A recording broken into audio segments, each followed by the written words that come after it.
কিরে এত ইমার্জেন্সি ডাকলি যে? বন্ধু, তোকে ইমার্জেন্সি ডেকেছি। আমার গার্লফ্রেন্ড কে লিয়া স্বপ্নপুরে ঘুরতে যাবো, তাই তোর ব্যাগটা আমার লাগবে। স্বপ্নপুরি ঘুরতে যাবি?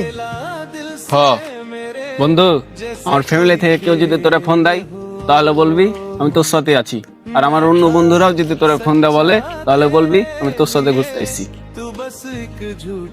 এত দূর গার্লফ্রেন্ড নিয়ে ঘুরতে যাবি?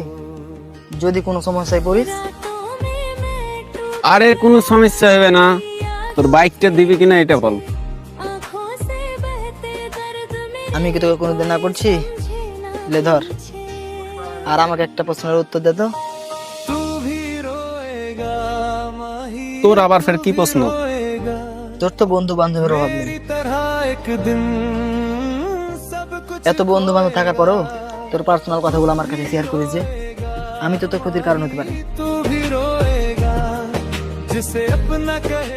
তোর প্রশ্নের উত্তর আমি দেব, আগে তুই আমার একটা প্রশ্নের উত্তর দে। বল।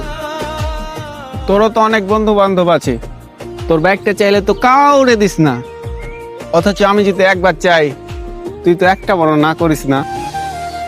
দেখ, অনেক অনেক বন্ধু থাকলেও প্রত্যেকটা মানুষের জীবনে এমন একটা বন্ধু থাকে যার প্রতি অন্যরকম ভালোবাসা কাজ করে। রাইট, তেমন তোর মতন আমার হাজার হাজার বন্ধু থাকলেও ওদের প্রতি আমার এতটুকু বিশ্বাস হয় না যে বিশ্বাসটা আমার তোর উপরে হয়। সাবধানে যাস।